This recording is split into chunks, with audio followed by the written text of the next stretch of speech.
क्या पुनर्जन्म होता है? Does rebirth really happen and are there many lifetimes? कि उसने कुरान मजीद पढ़ी और सब बात को तस्लीम करते, सिर्फ एक या दो बात कि कुरान शरीफ के अंदर मौत आती है, मुर्दे को वापस से ज़िंदगी दी जाएंगी आखिरत में, उनका जिक्र है। और हिंदू लोग ये मानते हैं कि पुनर्जन्म में, और वो डिस्कवरी चैनल पे देखे कि पुनर्जन्म होता है। अगर आप देखेंगे सबसे ऊंची किताब हिंदू मज़हब में वेद, अगर आप पढ़ेंगे पुनर की मानी क्या, पुनर संस्कृत में मतलब नेक्स्ट, अगेन, वापस से, और एक, पुनर के मानी नेक्स्ट। तो पुनर्जन्म मतलब नेक्स्ट जिंदगी और एक जिंदगी। अगर आप कुरान शरीफ पढ़ेंगे, कई आयते हैं कि अल्लाह सुब्हाना व तआला ने आपको जिंदगी दी, पहले आप थे नहीं, फिर जिंदगी दी, इस धरती पे आए, फिर आपको मौत देंगे, फिर आखिरत में उठाया जाएगा। आप जो कर रहे मुर्दों को जान दी जाएंगे आखिरत में, ये हम मानते हैं कि एक बार हम इस धरती पे आते, नेक्स्ट लाइफ इज आखिरत। उसी तरीके से वेद में भी जिक्र है अबाउट पुनर्जन्म, नेक्स्ट लाइफ, सेम हूबहू जिस तरीके से कुरान में लिखा हुआ है। लेकिन आम हिंदू मजहब के जो गुरु है, स्वामी हैं, इन लोग जब ये जानने लगे, एक उनको कठिनाई पेश आई, वो देखने लगे कि कई इंसान जब पैदा होते हैं विथ कंजेनाइटल डिफेक्ट्स,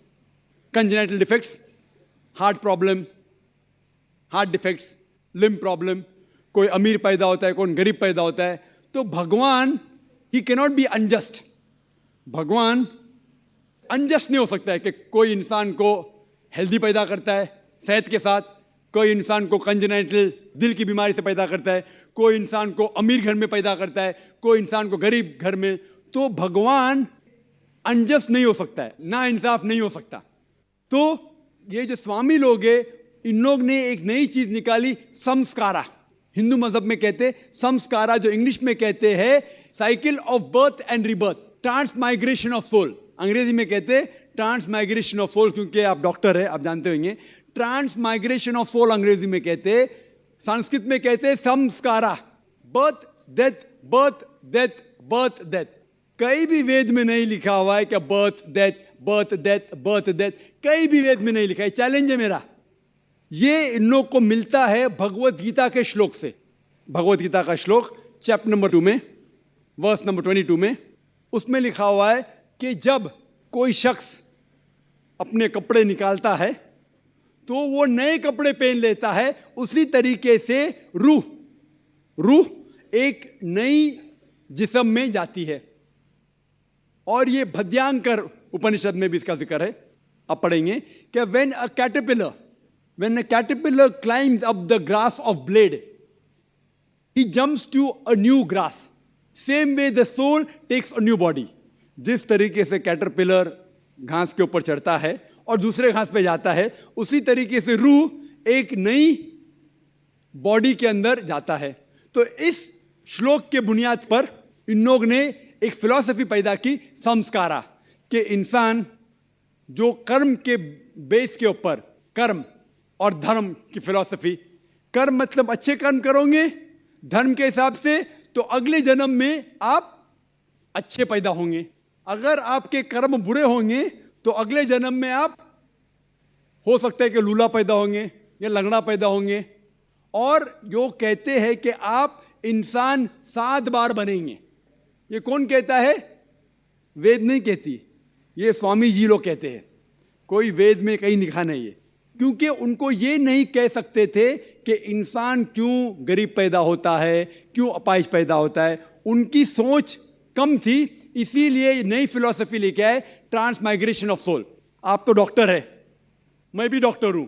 आपने कहीं मेडिकल साइंस बुक में पढ़ा हुआ है कि इंसान इस दुनिया में जन्म लेता है? कभी नहीं। क्या फिजियोलॉजी में पढ़ा, क्या एनाटॉमी में पढ़ा? अगर ये साइंटिफिक फैक्ट होता था तो हम मेडिकल कॉलेज में पढ़ते थे कि इंसान नए जन्म लेता है। हम कभी भी नहीं पढ़े। इससे यह साबित होता है कि साइंस इसको तस्लीम ही नहीं करती। जो आप कह रहे डिस्कवरी चैनल में देखा, जो आप कह रहे हैं, अगर ये हक होता था तो हमारे साइंटिफिक बुक में भी ये लिखा होता। तो ये कहना कि साइंटिफिक प्रूफ है कि हम जन्म लेते हैं, बिल्कुल गलत है।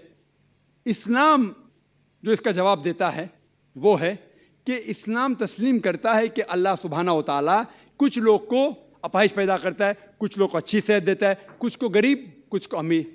इसकी वजह है कि अल्लाह ताला फरमाते हैं सूरह मुल्क में, सूरा नंबर 67 आयत नंबर 2 में, अल्लज़ी खलक़ल मौत वल हयाता, अल्लाह सुब्हाना व तआला ने मौत और ज़िंदगी बनाई ताकि आप लोग को जांच सके, आप लोग का इम्तिहान ले सके, आप लोगों में से कुछ लोग अच्छे हैं। ये जांच पड़ताल करने के लिए ये ज़िंदगी हमारे लिए इम्तिहान है।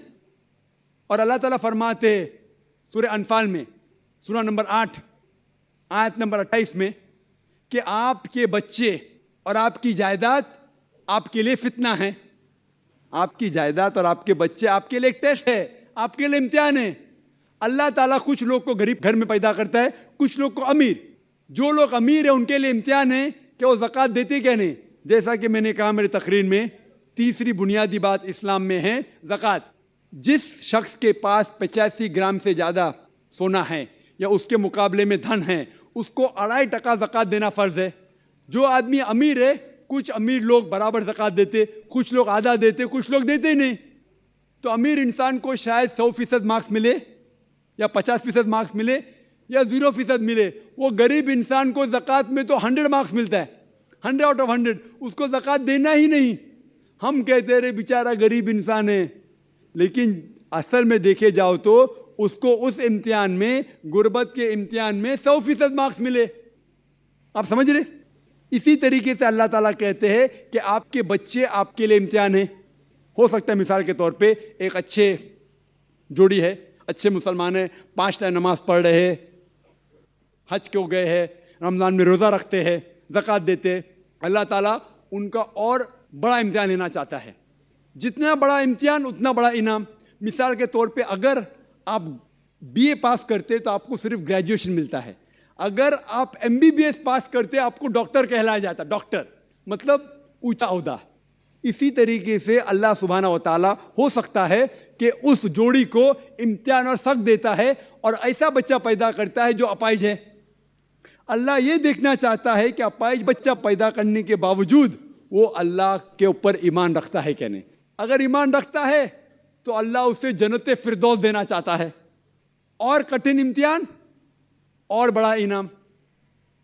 हो सकता है कि वो इम्तिहान में फेल हो जाएगा। तो ये कुरान की आयत है, आपके बच्चे आपके लिए इम्तिहान है। कभी कोई भी अगर कलामिटी आती है, कोई भी आपको नुकसान होता है, इधर वो आपके लिए इम्तिहान है या आपके लिए सज़ा है। जब भी कोई भी आपको इनाम मिलता है, वो इधर आपके लिए इम्तिहान है या आपके लिए रिवॉर्ड है।